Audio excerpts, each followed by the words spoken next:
और शुरुआत करते हैं भारत पाकिस्तान महामुकाबले की खबरों के साथ।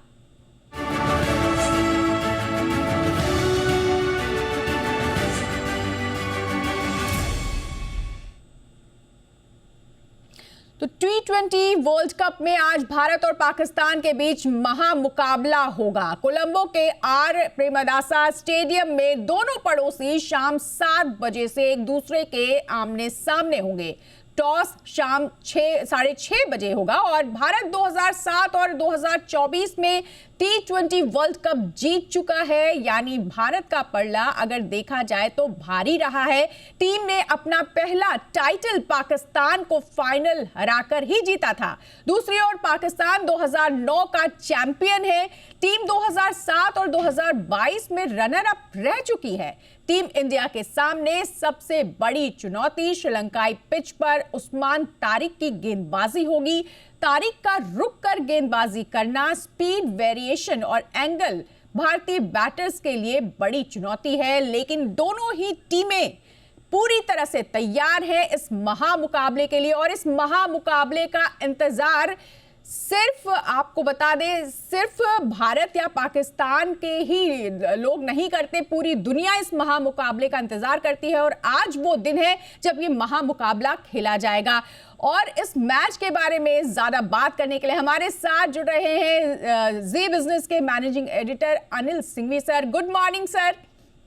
एक तो महामुकाबला है और इंतजार जो है वो सभी बहुत एक्साइटेड होकर के कर रहे हैं। सबसे पहले जानना चाहेंगे, टीम इंडिया के पास जीत की कौन सी कुंजी है जिससे आज ये टीम जीत सकती है?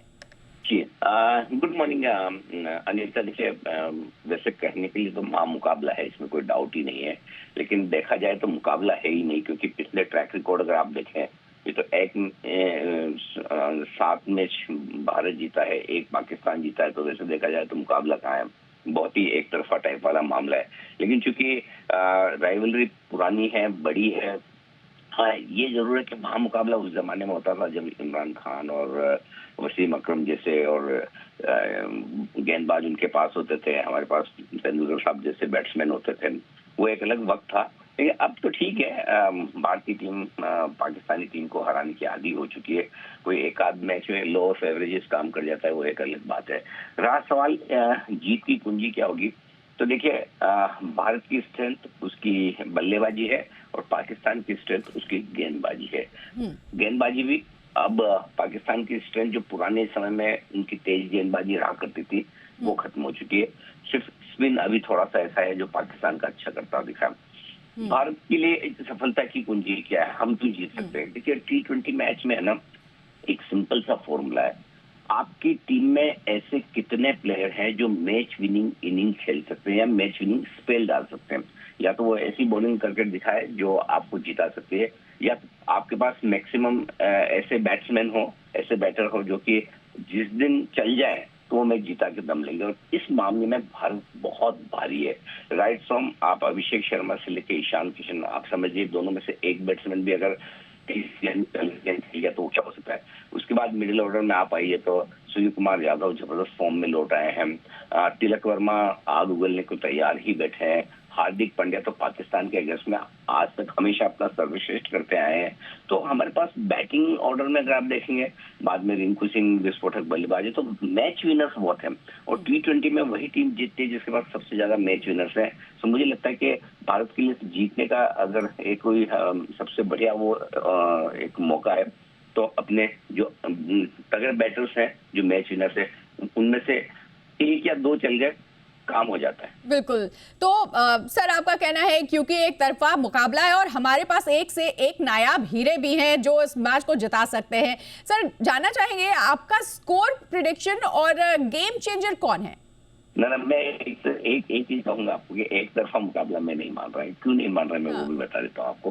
पिछले 2 मैच हमने छोटी छोटी टीमों के साथ खेले हैं, अच्छे मार्जिन से जीते, लेकिन कहीं के भारतीय बैट्समैन की इन छोटी टीमों के अगेंस्ट में भी स्पिनर्स को खेलने की कमी दिख रही है। और स्पिनर्स को खेलने की कमी पिछले 2-3 घरेलू सीरीज में भी हमने विदेशी टीमों के साथ में जब मैच खेला है। सो कुल मिला के एक जमाने में भारत की स्ट्रेंथ स्पिन्स को खेलने की और स्पिन करने की दोनों की बड़ी होती थी, अब ग्रेजुअली वो खत्म हो चुकी है। इनफैक्ट हम पेस बॉलिंग को ज्यादा अच्छे से खेलते हैं। तो आई थिंक ये एक बदलाव जरूर है। तो हमें पेसर से डर नहीं है, शाहीन आफरीदी से कोई फर्क नहीं पड़ता, उन्हें नहीं पड़ सकता है, लेकिन तारिक उमर जो आपने भी बात की, ये जो नए सारे इनके मिस्ट्री बॉलर्स हैं, थोड़ा सा उनको देख के थोड़ा सा इंटरेस्टिंग हो सकता है। स्कोर का जहां तक सवाल है, मुझे लगता है कि प्रेमदासा स्टेडियम की पिच थोड़ी सी स्लो है और बहुत ज्यादा पेसर्स को मदद नहीं करती है। सो सबसे बड़ा इम्पोर्टेंट पॉइंट ये होगा कि अगर आप पहले बैटिंग करते हैं, पावर प्ले में कितना जोर से मार सकते हैं, क्योंकि स्कोरिंग का स्कोप आपके पास पेस बॉलिंग के सामने रहेगा, शुरुआती ओवर्स में रहेगा। तो मेरा ये समझना है, अगर हम शुरुआत के 7-8 ओवर में 100 तक पहुंच जाते हैं तो काम हो जाता है। फिर क्या है कि फिर आप भले अपनी मिडिल ओवर्स में थोड़ी सी अपनी स्पीड धीमी कर दें, रन रेट धीमी भी कर दें। मेरे ख्याल से 200 के आसपास का स्कोर विनिंग स्कोर हो सकता है। अगर 200 बना लेते हैं तो फिर क्या है, सामने अगर भारत पहले बैटिंग करते हुए 200 बनाती है तो वो प्रेशर में भी पाकिस्तान को ला सकती है। और एक चीज समझ लीजिए, पाकिस्तान की कमजोरी उसकी बैटिंग, और स्पेशली प्रेशर में बैटिंग करने में तो पाकिस्तान बहुत ही जल्दी टूट जाती है। तो वो एक बड़ा, तो मेरा ये समझना है कि अगर 190-200 का स्कोर बन जाता है, वो विनिंग स्कोर होना चाहिए। बिल्कुल। और सर, ये महामुकाबला जिसका सिर्फ भारत और पाकिस्तान नहीं बल्कि पूरी दुनिया ही इंतजार कर रही होती है, और ऐसा होता है कि जिस भी एरिया में, जिस भी शहर में मैच होता है, वहाँ के जो होटल्स हैं वो सब बहुत पहले से बुक हो जाते हैं। तो इस पर भी हम बात करेंगे। हमारे संवाददाता कपिल वशिष्ठ हमारे साथ है, उनका भी रुख करते हैं। कपिल, क्योंकि मैच होना है, ये महामुकाबला होना है, लेकिन वहां का मौसम जो है वो कहीं ना कहीं डरा रहा है, क्योंकि ये आशंका जताई गई है कि बारिश हो सकती है। 49% चांसेस है बारिश होने के। तो सबसे पहले तो इसके बारे में कोई अपडेट जानकारी मिल रही है, और दूसरे, टॉस कितना इंपॉर्टेंट होगा आज के मैच के लिए? जी हाँ, बिल्कुल अनीता, आपने सही कहा। जितनी नजर आज मैदान पर है उससे ज्यादा नजर आसमान पर है, क्योंकि कोलंबो में आज शाम आप कहिए 4 बजे से लेके 6 बजे तक बहुत भारी बारिश का प्रेडिक्शन है। साइक्लोन वहां पर बना हुआ है और सभी की नजर आसमान पर है। इस वक्त भी कोलंबो के आसमान में बादल है, लेकिन बारिश नहीं हुई है कल से लेकर अब तक। तो ये एक राहत की बात है। ये एक तो बारिश नहीं हुई है, और दूसरी जो बड़ी बात है वो ये है कि भारतीय टीम का कॉम्बिनेशन क्या होगा। मुझे लगता है कि क्योंकि कुलदीप यादव को पाकिस्तानी टीम पिछले कुछ वक्त से नहीं खेल पाई अच्छे से, तो आज अर्शदीप सिंह की जगह मुझे लगता है कि कुलदीप टीम में आपको दिखाई दे सकते हैं। क्योंकि याद होगा आपको, पिछली बार भी एशिया कप में भारी पड़े थे। बाबर आजम की तो बिल्कुल समझ में नहीं आ रहे हैं, वो 4 नंबर पर आएंगे खेलने। तो जैसा कि अनिल सर ने कहा, भारतीय टीम बहुत आगे पाकिस्तान के मुकाबले मैन टू मैन मार्किंग में अगर हम देखें। लेकिन पाकिस्तान के पास एक छोटा सा एडवांटेज हम ये कह सकते हैं कि पाकिस्तान की टीम पिछले 2 हफ्ते से यहाँ पर खेल रही है, अपने मैचेस यहाँ पर खेल रही है। मैदान का अंदाजा उनको थोड़ा सा हमसे ज्यादा जरूर है, लेकिन श्रीलंका में हमने बहुत क्रिकेट खेला है और एडजस्ट करने में हमारी टीम एक्सपर्ट है, इसमें कोई दिक्कत नहीं है। मैदान थोड़ा बड़ा है, तो किस तरह से आप बड़े हिट्स के लिए जाएंगे, क्योंकि पिचेस यहाँ पर स्लोअर साइड पर थोड़ी सी होगी। तो मुझे लगता है कि पाकिस्तान की जो ताकत इस वक्त दिखाई दे रही है वो ये है कि उनके जो एक कल प्रेस कॉन्फ्रेंस में बल्कि सवाल भी किया गया सूर्य कुमार यादव से कि ये जो आउट ऑफ सिलेबस आ गए हैं पाकिस्तान के स्पिनर जो रुक कर बॉलिंग कर रहे हैं, उस्मान तारिक, आपने भी देखा होगा उनका एक्शन, वो रुकते हैं गेंद करने से पहले। तो वो जो 1 सेकंड है वो कई बल्लेबाजों को परेशान कर रहा है, लेकिन मुझे लगता नहीं कि हमें परेशान कर पाएंगे। तो उस्मान तारिक, अबरार अहमद, जो फिंगर स्पिनर उनके हैं मोहम्मद नवाज, और लेग स्पिनर शादाब खान, क्या पाकिस्तान इन्हीं चारों के साथ उतरेगा भारत के खिलाफ भी? लगता नहीं है। लगता है कि एक तेज गेंदबाज जो लेकर आएंगे, ये तो सलमान मिर्जा आएंगे या नसीम शाह आएंगे शादाब खान की जगह। तो पाकिस्तान भी अपनी स्पिन पर मैं कहूंगा कि कहीं ना कहीं कर रहा है डिपेंड, और भारत भी गेंदबाजी में एक बदलाव कर सकता है। बाकी बैटिंग हमारी पाकिस्तान से बहुत आगे है, और हमारे पास ऐसे ऐसे लठैत हैं, अगर मैं कहूँ कि जिनका लठ अगर चल गया तो पाकिस्तान कहीं नहीं टिकेगा। बिल्कुल। तो पाकिस्तान लगातार प्रैक्टिस कर रहा है, लेकिन हमारे पास, जैसे कि कपिल बता रहे हैं, एक से एक लठैत है, एक से एक हमारे बल्लेबाज है, और अगर उनका बल्ला चला तो पाकिस्तान कहीं नहीं ठहरने वाला है। सर, क्योंकि पूरी दुनिया इस मैच को देखेगी और इस मैच के लिए पूरी दुनिया दीवानी है, अगर बाजार के नजरिए से देखें तो इस महामुकाबले से अर्थव्यवस्था को क्या फायदा होगा? देखिए, पहले तो मैं कपिल को बधाई देना चाहता हूँ, जो उन्होंने एक नया शब्द कहा, लठैत। मुझे लगता है कि ये बहुत जल्दी पॉपुलर और वायरल होगा। हम बहुत अच्छा शब्द ढूंढ के लाए हैं भारतीय बल्लेबाजों के लिए, जो कि चलता है। तो वो एक और चीज जो कहना चाहता हूँ, इससे पहले मैं आपके सवाल का जवाब दूं कि देखिए, अगर तारिक उस्मान की बॉलिंग को लेकर या वो रुककर जो गेंद फेंकते हैं उसको लेकर एक इश्यू, तो हमें सिंपल सी एक चीज ही समझिए कि कई बार हम भी कहते हैं ना, जब हम क्रिकेट खेलते तो कोई हमें सामने मालूम है कि ये बॉलर थोड़ा मिस्ट्री है या इसको खेलना थोड़ा सा मुश्किल है, अभी तक इसको समझे नहीं है, तो भाई उसके 4 ओवर आप शांति से निकाल दीजिए, ज्यादा कुछ मत कीजिए। बाकी 16 ओवर में भी आप अच्छे से कुटाई कर सकते हैं, कोई दिक्कत नहीं है। जहां तक सवाल अर्थव्यवस्था पे असर का है, देखिए भारत की अर्थव्यवस्था के लिए तो ये बहुत ही छोटी मोटी चीज है, कोई फर्क ही नहीं पड़ता हमें तो। हमारे लिए इस तरह के मैचेस, इस तरह के टूर्नामेंट नॉर्मल हो चुके हैं। पाकिस्तान के लिए बहुत इंपॉर्टेंट है और आप समझ सकते हैं, मतलब पाकिस्तान अगर फिर से एक बार मना करने के बाद खेलने के लिए तैयार हुआ तो इसके पीछे और कुछ नहीं है, सिर्फ पैसा। क्योंकि पाकिस्तान अफोर्ड ही नहीं कर सकता विश्व कप से हटना या भारत से नहीं खेलना या बैन झेलना या फाइन झेलना।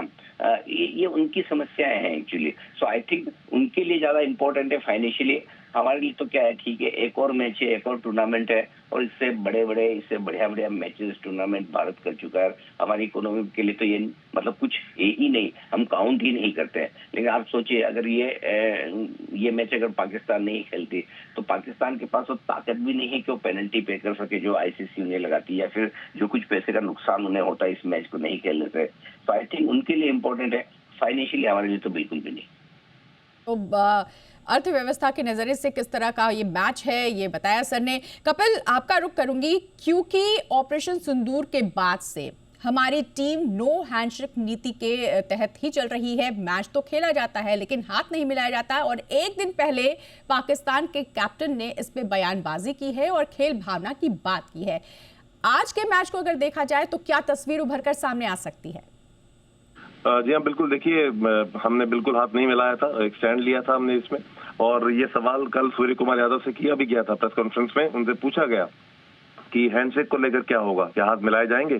तो सूर्य कुमार यादव इस बाउंसर को डक कर गए कहीं ना कहीं। उन्होंने कहा कि देखिए, ये बड़ा थ्रिलर है और मैच का मजा लीजिए। तो फिर रोक कर दोबारा पूछा गया कि नहीं, हम मैच की बात नहीं कर रहे, आप मैच से पहले होता है हैंडशेक, तो वो बताइए टॉस के वक्त क्या होगा। तो फिर दोबारा डक कर गए बाउंसर को। उन्होंने कहा कि नहीं, इसके लिए आपको थोड़ा वेट करना पड़ेगा। तो मुझे लगता है कि टीम मैनेजमेंट, दोनों टीमों का, कहीं ना कहीं भारतीय टीम मैनेजमेंट तो इस पर एक कॉल जरूर लेगा। तो देखना होगा कि किस तरह बात बढ़ती है। और मुझे लगता है कहीं ना कहीं कि एक T20 वर्ल्ड कप है, भारत और श्रीलंका होस्ट हैं, तो हो सकता है कि आपको आज हैंडशेक दिखाई दे जाए। लेकिन अभी कुछ भी कहा नहीं जा सकता है, वो कप्तान और टीमें तय कर रही होंगी। लेकिन ये तय है कि जिस बात का जिक्र आपने किया और सिंघवी सर ने भी किया कि भारत की बल्लेबाजी बहुत आगे है कहीं ना कहीं, लेकिन क्योंकि बारिश का चांसेस दिखाई दे रहे हैं और कहीं ना कहीं मैदान यहाँ के, हालांकि मैं कहूंगा कि ड्रेनेज सिस्टम बहुत अच्छा है श्रीलंका का, मैदान का, पूरे श्रीलंका का, तो बारिश अगर होती भी है तो भी ये मुकाबला जरूर होगा। बस उसके लिहाज से टीम कॉम्बिनेशन आपको बनाना पड़ेगा, क्योंकि बॉल अगर थोड़ी गीली होगी, ग्रिप में नहीं आती है, स्पिन थोड़ी दिक्कत होगी, तो वो सारे कहीं ना कहीं फैक्टर होंगे देखने में कि क्या भारतीय टीम कॉल लेती है। लेकिन भारत की टीम, जहां तक पाकिस्तान के मुकाबले सवाल, हमारी टीम बहुत आगे है। और हमारी ओपनिंग, हमारा मिडल ऑर्डर, हमारी गेंदबाजी, वरुण चक्रवर्ती की मिस्ट्री, तो पाकिस्तान के पल्ले मुझे लगता नहीं कि पड़ने वाली है, और भारत इस मैच में यकीनन आगे दिखाई दे रहा है। जो कॉन्फिडेंस लेवल है ना, यही बहुत ज्यादा काम कर जाता है। जो दर्शक होते हैं या फिर खेल प्रेमी होते हैं, उनका आत्मविश्वास भी खिलाड़ियों के काम कर जाता है। सर, महामुकाबला जब हम बोलते हैं तो ये महामुकाबला हमें तो एक्साइट करता है, लेकिन हमारे जो प्लेयर्स हैं उन पर कहीं ना कहीं प्रेशर होता है जीत का। खिलाड़ियों पर ये जो मानसिक दबाव होता है, इसको कैसे मैनेज किया जाता है, कैसे मैनेज किया जा सकता है? बहुत अच्छा सवाल है अनीता। और देखिए, जब आप इस लेवल की क्रिकेट खेलते हैं या आप कोई भी काम एक बहुत हाईएस्ट लेवल पर जाकर करते हैं, तो आपको ये पता है कि आप वहां पहुंचे इसीलिए कि आप श्रेष्ठ हैं, सर्वश्रेष्ठ हैं, आप वो स्किल है आपके पास में। मैं आपको छोटा सा एग्जांपल देता हूं, जैसे कि हम बजट के दिन हमारी प्रोग्रामिंग होती है, राइट। बजट हमारे लिए साल का सबसे बड़ा दिन होता है। ये पहला और आखिरी बजट नहीं है जब हम हमेशा से बजट में बड़ी लीडरशिप लेते हैं, लेकिन बजट के दिन की आपको तैयारी करनी होती है। आप किसी को हल्के में नहीं लेते, और उस दिन फिर आपको सर्वश्रेष्ठ प्रदर्शन करके हमेशा रोज के आपके काम के मुकाबले में ज्यादा अच्छी लीडरशिप लेनी होती है। सिमिलरली यही फॉर्मूला आपके लिए क्रिकेट में लगता है। क्रिकेट में भी सिंपल है, ऐसा थोड़ी कि भारतीय टीम मतलब यहाँ तक पहुंची है तो बहुत अच्छे गेंद के साथ पहुंची, अच्छे प्लेयर्स के साथ पहुंची है। लेकिन जब भी बड़े मुकाबले इस तरह होते हैं तो आपके लिए स्किल्स गेम्स के बजाय ये थे कि आपका मेंटल टेम्परामेंट कैसा है, आप प्रेशर में कितना सामने वाली टीम को ला पाते हैं, और किसी वजह से आप प्रेशर में आ गए तो आप कितना बढ़िया कर सकते हो। और इस मामले में मैं आपको कहूंगा 2 प्लेयर ऐसे हैं हमारे पास में जो प्रेशर में किसी भी धज्जियां उड़ा देते हैं। एक थे विराट कोहली साहब, जिनको हमेशा से प्रेशर में खेलने में मजा आता है, हमेशा पाकिस्तान के अगेंस्ट में। दूसरे हमारे पास हार्दिक पांड्या है, जो भले ही बॉलिंग के लिहाज से हमारे टॉप बॉलर में ना हो, लेकिन पाकिस्तान के अगेंस्ट में जब भी होता है वो बहुत अच्छा बॉलिंग करते हैं, बहुत अच्छा बैटिंग करते हैं। तो मेरा ये समझना है कि प्रेशर के वक्त सिंपल सी चीजें, आप अपने बेसिक्स पे रहिए, गलतियां न करें और अपने खेल पे भरोसा रखें, शांत रहें। हमारे लिए महामुकाबला है, सबके लिए है, लेकिन जब आप ये समझिए कि आपको, जब आप खेल रहे हैं तो आपको गेंदबाज को नहीं, गेंद को मारना है, और गेंद की क्वालिटी देखकर अगर आप गेंद अपना शॉट खेलेंगे कोई दिक्कत नहीं आएगी।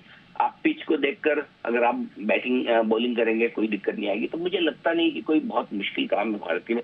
हाँ, एक चीज जरूर है, 50% से ज्यादा चांस है बारिश होने के। वैसे अब तक 3 मैच जो प्रेमदासा स्टेडियम में हुए हैं वहां पर हमेशा पहले बैटिंग करने वाली टीम जीतती आई है। सो इस बार टॉस बड़ा इंटरेस्टिंग हो गया। अगर आप पहले बैटिंग करते हैं, बाद में डकवर्थ लुईस मेथड से अगर कहीं कोई ओवर वगैरह कम हो जाए तो फिर बाद में बैटिंग करने वाले को थोड़ा फायदा हो जाता है। एक चीज और है जो बड़ी इंटरेस्टिंग है भारतीय बैटर्स के लिए, वो ध्यान में रखने वाली, वही कि इसकी प्रेमदासा स्टेडियम की जो बाउंड्री है वो थोड़ी बड़ी है। हमारे T20 प्लेयर्स उठाकर 6 मारने के मामले में काफी आक्रामक है।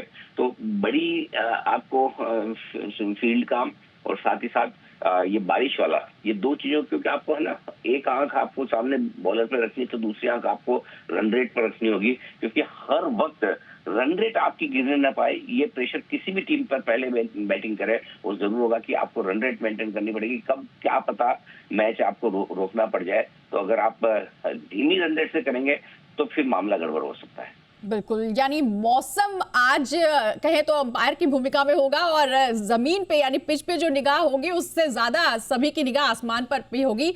लेकिन सर, आपने एक बहुत ही बेहतरीन बात समझाई हमें, क्योंकि बिजनेस का एक दिग्गज अगर खेल की भावना में और खेल के दिग्गजों को समझ रहा है, उनके प्रेशर को समझ रहा है, तो हमें बेहतरीन तरीके से आपने ये समझाया कि ये जो प्रेशर होता है खिलाड़ियों का, ये प्रेशर इसे ही होल्ड करना होता है और ये कहीं ना कहीं एनर्जी देता है, और हमारे प्लेयर्स के अंदर वो एनर्जी है। कपिल, आपका रुख करेंगे, क्योंकि आपने अभी तक कई ऐसे मैचेस, महामुकाबले कवर किए हैं, बरसों से आप कवर करते रहे हैं। आज के मैच के बारे में जानना चाहेंगे, कोई ऐसा टर्निंग पॉइंट जिसके बारे में आप डिस्क्राइब करना चाहेंगे, क्या हो सकता है? बिल्कुल, देखिए, हार्दिक पांड्या मुझे लगता है कि दोनों लिहाज से इम्पोर्टेंट है। एक तो शुरुआती ओवर्स डाल रहे हैं, बुमराह को 1 चेंज लेकर आ रहे हैं कप्तान, तो हार्दिक पांड्या गेंदबाजी में भी और बल्लेबाजी में भी दोनों तरफ से उनके पास अहम जिम्मेदारी है। क्योंकि देखिए, अगर भारतीय टीम बढ़िया शुरुआत करती है, मान लीजिए 10 ओवर में 100 रन हम बोर्ड पे लगा देते हैं, 110 लगा देते हैं बोर्ड पे, और हमारे कोई विकेट नहीं गिरे हैं, तो हार्दिक पांड्या अगर 15-16 ओवर के बाद आते हैं तो वहां से भी उनके पास जिम्मेदारी है कि अगर बहुत बढ़िया शुरुआत मिली है, 160 आपको मिल गए जब आप बैटिंग करने आए हैं, 170 मिल गए हैं, तो वहां से 220 तक लेके जाने की जिम्मेदारी भी उनकी है। और अगर कहीं अच्छी शुरुआत नहीं हुई है, कहीं 50 पे 4 हो गए हैं, पता लगा 9 ओवर में, तो वहां से भी 180 तक लेके जाने की जिम्मेदारी हार्दिक पांड्या की है। तो गेंदबाजी और बल्लेबाजी, वो दोनों तरफ से उनके ऊपर एक जो दोनों भूमिका निभाते हैं, बहुत अहम खिलाड़ी हमारे लिए। लेकिन एक बात मैं जरूर कहूंगा कि आप जिस तरह से यूएस के खिलाफ जो हमने मुंबई में मैच देखा भारतीय टीम का, उन्होंने जो फील्ड प्लेसिंग की, खासतौर पर पावर प्ले में, और अभिषेक शर्मा के लिए एक बिल्कुल सही जगह फील्डर उन्होंने लगाया। वो जानते हैं कि एक्स्ट्रा कवर के ऊपर से बढ़ के मारते हैं तेज गेंदबाजों को शुरुआत में, उस तरह की लेंथ को वो रुकते नहीं है। तो उसके लिए जो फील्ड प्लेसमेंट थी, और जैसा कि सिंघवी सर ने अभी कहा कि बाउंड्री थोड़ी बड़ी है आर प्रेमदासा स्टेडियम की, तो वो थोड़ा सा सचेत रहना होगा, इस बात को नजर में रखना होगा कि क्या एक फील्डर वहां एक्स्ट्रा कवर पर तो नहीं रखा गया है अभिषेक शर्मा के लिए। तो मुझे लगता है कि भारतीय टीम भी देख रही होगी कि पाकिस्तान किस रणनीति के साथ इस मैदान पर उतरेगा। लेकिन ये आप मानकर चलिए कि अभिषेक शर्मा बॉलर बिल्कुल नहीं देखते हैं। वो नहीं देखते हैं कि शाहीन शाह अफरीदी डाल रहे हैं कि किसी और विदेशी टीम का कोई और खिलाड़ी कौन डाल रहा है। वो सिर्फ बॉल देखते हैं और वो बॉल देखकर मारते हैं और वो रुकने वाले नहीं है। आप देखेंगे कि चाहे वो हुक हो, पुल हो, अपर कट हो, एक्स्ट्रा कवर के ऊपर से हो, आगे बढ़ के हो, स्पिनर को हो, बहुत कमाल खिलाड़ी हैं, बहुत क्रिस्टल क्लियर है। और मैं आपको ये याद दिला दूं सभी दर्शकों को कि वो बिल्कुल भी स्लॉग नहीं करते हैं। कई पाकिस्तानी एक्सपर्ट्स अपने देश में बैठ के, पाकिस्तान में बैठ के उनको स्लॉगर कह रहे हैं, उनको डिमीन करने की कोशिश कर रहे हैं। यानी अपने कौम के आगे भले ही वो ब्राउनी पॉइंट जरूर बना लें अभिषेक शर्मा को स्लॉगर कह के, लेकिन वो स्लॉगर बिल्कुल नहीं है। पाकिस्तान की टीम भी इस बात को जानती है। कल आगा अली सलमान से जब पूछा गया कि अभिषेक शर्मा पूरी तरह फिट नहीं थे, मैच नहीं खेल पाए हैं, तो आपको क्या लगता है कि कल खेले कि ना खेले खिलाफ, तो उन्होंने बड़ी अच्छी बात कही जो सबको पसंद आई। उन्होंने कहा देखिए हम चाहते हैं कि जो बेस्ट है वो हमारे खिलाफ खेले और वो बहुत ही अच्छे खिलाड़ी हैं और हम चाहते हैं कि वो फिट हो और जरूर खेले। तो पाकिस्तान की ख्वाहिश जरूर पूरी होगी। अभिषेक शर्मा ये मैच खेलने जा रहे हैं, मैं आपको बता सकता हूं। तो मुझे लगता है कि अभिषेक शर्मा और ईशान किशन ये जो ओपनिंग जोड़ी है ये बहुत इंपॉर्टेंट है भारत के लिए। और पावर प्ले में अगर हमने बोर्ड पे लगा दिए, मैं आपको बताऊं 70-80 रन, तो फिर भारत बहुत आगे हो जाएगा। बारिश आएगी नहीं आएगी वो जैसा महेंद्र सिंह धोनी कहते थे कि जो आपके कंट्रोल में नहीं है उसकी बात करना बहुत ज्यादा सही नहीं है। तो you can control the controllables. तो आप जो कंट्रोल में आपके है उसको कंट्रोल करिए और कंट्रोल में हमारी ये है कि हम पिटाई करें पाकिस्तान के गेंदबाजों की और एक बड़ा स्कोर खड़ा करें। लेकिन देखना होगा कि बारिश जिस तरह से रहती है तो भारतीय टीम क्या फैसला लेती है, क्योंकि बाद में गेंदबाजी करने में, बॉल ग्रिप करने में अगर दिक्कत होगी पिच गीली, ग्राउंड गीला होने की वजह से, और स्पिन अगर उस लिहाज से नहीं होगी, तो फिर आप देखना होगा कि आप टॉस जीत के क्या फैसला करते हैं। बिल्कुल, तो ये कंट्रोल में नहीं है कि सूरज उगा रहेगा या फिर अस्त हो जाएगा और बारिश होगी, लेकिन ये कंट्रोल में है कि अगर कहीं थोड़ी सी भी परेशानी आती है तो हमारे जो सितारे हैं वो चमकेंगे और धुलाई करेंगे बहुत जोरदार तरीके से पाकिस्तान की टीम की। और पाकिस्तान की टीम को भी शायद ये पता है, इसीलिए लगातार प्रैक्टिस कर रहे हैं वो। सर, चलते चलते बहुत जल्दी से जानना चाहेंगे आपका प्रेडिक्शन आज के मैच के लिए क्या है, किस पर दाव लगा रहे हैं?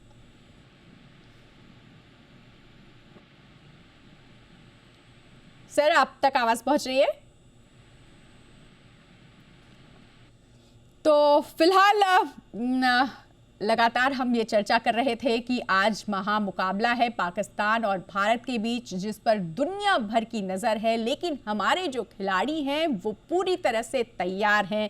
अनिल सर का रुख करेंगे। सर, चलते चलते जानना चाहेंगे प्रेडिक्शन क्या है आज के मैच के लिए, दाव किस पर लगा रहे हैं? वैसे तो भारतीय होने के नाते तो हम हमेशा ये कहेंगे कि भारत जीतेगा। जी जी बिल्कुल। कैसे थोड़ी समझ रखनी।